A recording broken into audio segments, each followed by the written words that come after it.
আসসালামু আলাইকুম প্রিয় ভাই বোনেরা, সবাই কেমন আছেন? আশা করি ভালো আছেন। আলহামদুলিল্লাহ, আমিও ভালো আছি। দেখুন, তালহার আব্বু বাজার থেকে রুই মাছ নিয়ে আসছে। কেটেই নিয়ে আসছিল, আমি শুধু পরিষ্কার করে ধুয়ে ফেললাম। এখন কিভাবে মাছ আমি রান্না করব দেখতে চাইলে পাশেই থাকুন। আগে যেগুলো ফ্রিজে রাখি, তারপরে রান্নায় চলে আসব। সব মাছ ফ্রিজে গুছিয়ে রেখে চলে আসলাম রান্না করতে। আমি এখানে রুই মাছ বোনা করব, আর রুই মাছের মাথা দিয়ে লাউ রান্না করব। রুই মাছ বোনার জন্য আমি বসাই দিলাম কড়াই। এখানে দিয়ে দিচ্ছি কিছু পেঁয়াজ কুচি। আমার পেঁয়াজটা কিন্তু ভাজা হয়ে গেছে। আমি দিয়ে দিচ্ছি জিরা বাটা, আর এখানে দিয়ে দিচ্ছি রসুন বাটা। বাটা মশলাটা একটু ভাজা হইলে আমি গুঁড়া মশলা দিয়ে দিব।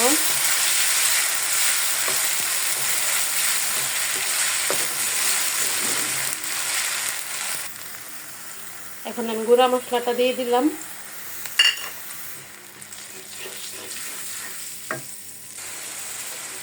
আমার মাছের মশলাটা কিন্তু কষানি হয়ে গেছে। আমি এখন মাছ দিয়ে দিব।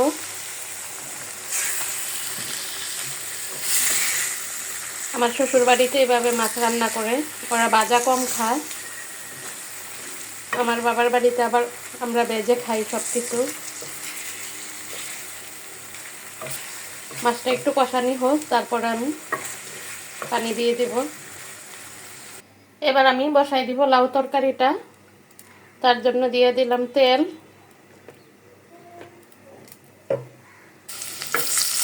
একটু পেঁয়াজ দিয়ে দিলাম জিরা বাটা, রসুন বাটা, সাথে দিয়ে দিলাম একটু পানি।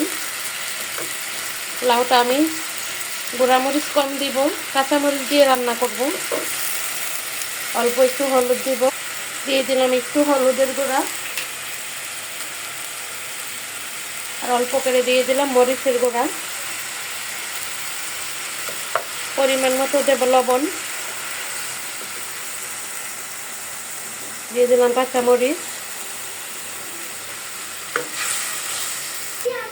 মশলাটা কষানি হয়ে গেছে, আমি একটু পানি দিয়ে রুই মাছের মাথাটা দিয়ে দিই।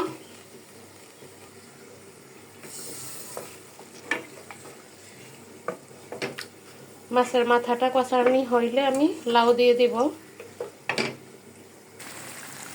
রুই মাছটা কিন্তু কষানি হয়ে গেছে, কাঁচামরিচ দিয়ে দিলাম, আর অল্প করে আমি পানি দিয়ে দিচ্ছি, যেহেতু আমি এটা মাছের ঝোল রান্না করব।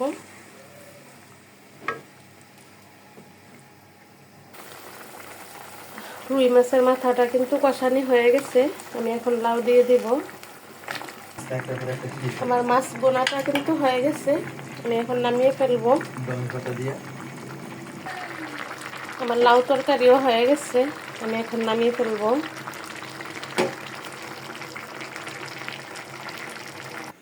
আমার রান্না কিন্তু হয়ে গেছে।